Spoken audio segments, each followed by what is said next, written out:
Hello everyone, I am नवीन कुमार और यहाँ पर देखने को मिल रहा है कि सिल्वर का जो प्राइसेस है उसके अंदर में ब्रेकआउट देखने को मिला है। वैसे देखा जाए तो ब्रेकआउट काफ़ी पहले आ चुका था, जो कि लॉन्ग टर्म कंसोलिडेशन जोन को अगर देखते हैं तो यहाँ पर देखने को मिल रहा है कि 2020 के जो जो कोरोना काल था उसके अंदर में पहले गिरा था अच्छा खासा और उसके बाद में बहुत अच्छी छलांग इसने मारी थी और उसके बाद में एक कंसोलिडेशन जोन के अंदर में चला गया था। एंड वो भी लोअर लोज बनाते हुए कंसोलिडेशन जोन के अंदर में जा रहा था और ये साथ में फिर वो एक ब्रेकआउट आता है। एंड यहाँ पर ये ब्रेकआउट में देखने को मिलता है और उसके बाद में जो ऑल टाइम हाई का ब्रेकआउट अभी जो है जो कि मई 2024 एक साल पहले आता है और वापस से उसके बाद में जो है उतार चढ़ाव देखने को मिलते हैं। बट जो उतार चढ़ाव है उसमें भी जो कम इसका जो स्टॉक का जो इस सिल्वर का जो प्राइसेस है वो higher lows and higher highs ही बना रहे हैं। That shows strength in the silver prices. अब यहाँ पर अचानक देखने को मिलता है कि जब ट्रम्प आए थे उन्होंने जो ट्रम्प टैरिफ वगैरह वो जो वॉर स्टार्ट हुआ था उसके बाद में इसके जो प्राइसेस थे उसके अंदर अच्छा खासा गिरावट देखने को मिला था। बिकॉज ऐसा लग रहा था कि जो बिजनेसेस हैं वो काफ़ी लेवल के इंडस्ट्री जो होंगी वो उस टैरिफ्स की वजह से हिंडर होंगी, जिसकी वजह से सिल्वर की जो मांग है वो कम होगी और प्राइसेस जो है उसकी वजह से इफेक्ट होंगे। तो यहाँ पर काफ़ी गिरावट सिल्वर के प्राइसेस में देखने को मिलती है। बिकॉज सिल्वर का जो प्राइसेस होता है वो इंडस्ट्रियल यूज़ के ऊपर में बहुत ज़्यादा डिपेंडेंट होता है। बिकॉज सिल्वर से बहुत सारी चीज़ों में यूज़ होता है, एनर्जी सेक्टर में तो सबसे बहुत ज़्यादा मैक्सिमम लेवल के ऊपर यूज़ होता है सिल्वर का। राइट, उसके बाद में जो गैजेट्स वगैरह होते हैं उनके अंदर में भी बहुत हाई लेवल के ऊपर में यूसेज इसका होता है।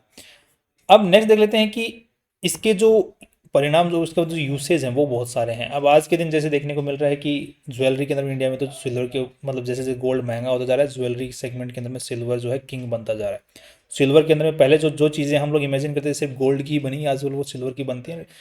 जो फीमेल कम्युनिटी है वो इसको अडेप्ट भी कर रही है, उस ज्वेलरी सेगमेंट को अडेप्ट भी कर रही है, सिल्वर की बनी है। पहले काफ़ी ऐसे कम्युनिटीज़ थे, ऐसे काफ़ी लोग थे जो कि सिल्वर को ज्वेलरी जो है उसको वो मानते यार अब गोल्ड बहुत महंगा हो गया तो इसकी वजह से हाँ ठीक है ये भी। सो सिल्वर की जो डिमांड है ज्वेलरी सेगमेंट में बहुत ज़्यादा बढ़ रही है, जिसकी वजह से आपको देखेंगे सिल्वर स्टॉक्स जो सिल्वर ज्वेलरी बनाते हैं उनके स्टॉक्स काफ़ी अच्छा परफॉर्म कर रहे हैं। जैसे आपको देखने में मिला सिल्को नाम से एक कंपनी है SILGO, उसको देखोगे तो आपको अच्छा खासा परफॉर्म कर रही है। जबकि गोल्ड से मैन्युफैक्चरिंग जो जो गोल्ड का जो ऑर्नामेंट्स बनाते हैं वो इतना अच्छा परफॉर्म नहीं कर रही है, बट सिल्वर का बनाने वाली कर रही है। एंड साथ में एक चीज़ और देखने को मिल रही है कि सिल्वर जो है मेटल एक as a trading as a transaction भी यूज़ होता है, काफ़ी पुराने टाइम से यूज़ होता है और all over the world use होता है गोल्ड एंड सिल्वर।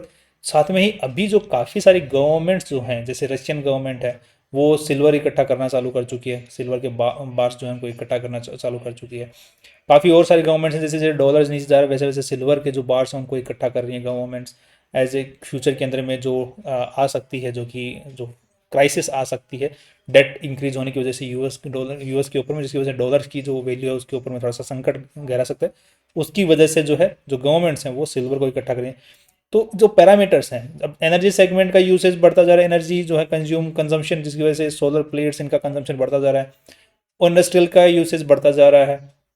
साथ में ही ट्रेड ट्रम्प वॉर भी चल रहा है, वो भी एक इफेक्ट कर रहा है कहीं ना कहीं। और साथ में ही जो डॉलर की जो वैल्यूएशन है वो भी इफेक्ट कर रही है और ज्वेलरी की जो डिमांड है वो भी बढ़ रही है। तो ये सारे ही जो पैरामीटर्स हैं ये सारे के सारे सिल्वर की डिमांड को इंक्रीज कर रहे हैं और डिमांड इंक्रीज होगी तो प्राइसेस ऑटोमेटिकली बढ़ेंगे। और वही चीज़ जो है यहाँ पर देखने को मिल रही है। अब यहाँ पर हम लोग देखते हैं तो जो सिल्वर का जो प्राइसेस है अगले 1.5 से 2 साल के अंदर में मुझे लग रहा है कि आज के दिन जो है 1,03,000 के आसपास में चल रहा है लगभग। And I think it can go up to 1,35,000 के आसपास तक अगले 1.5 से 1.5 साल के अंदर, 1 से 1.5 साल या 2 साल के भीतर अंदर अंदर अंदर जाने के इसके पूरे चांसेस बनते नजर आ रहे हैं। बिकॉज अगर यहाँ पर हम लोग देखते हैं 2020 के अंदर में कंपनी का जो यहाँ पे प्राइस था उसने जो ऑल टाइम हाई है उसको 20 का जो ऑल टाइम हाई था उसको तोड़ा था, तो यहाँ पर लगभग 30 मतलब 50% की छलांग मारी थी।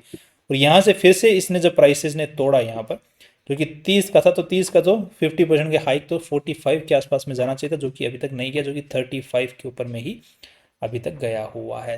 दैट शोज कि अगर वापस से ब्रेकआउट आया है तो इसको हिसाब से जो पुश है, जो डिमांड के हिसाब से जो पुश मिलना चाहिए वो अब मिल सकता है, जो कि इसको प्राइसेस को 1,35,000 40,000 तक भी लेके जा सकता है।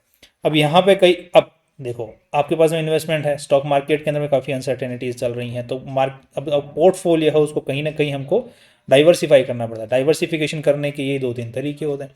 अब अगर आपको मतलब पैसा जो है आपके डीमेट अकाउंट में रखना है तो डाइवर्सिफिकेशन के ये 2-3 तरीके हैं, तो डेट में रखो या फिर इक्विटी में रखो, शेयर बाजार में रखो, या फिर आप लोग डिविडेंड पेइंग स्टॉक्स के अंदर में रखो, या फिर आप सिल्वर या फिर गोल्ड इनमें रखो, कमोडिटीज़ में रखो।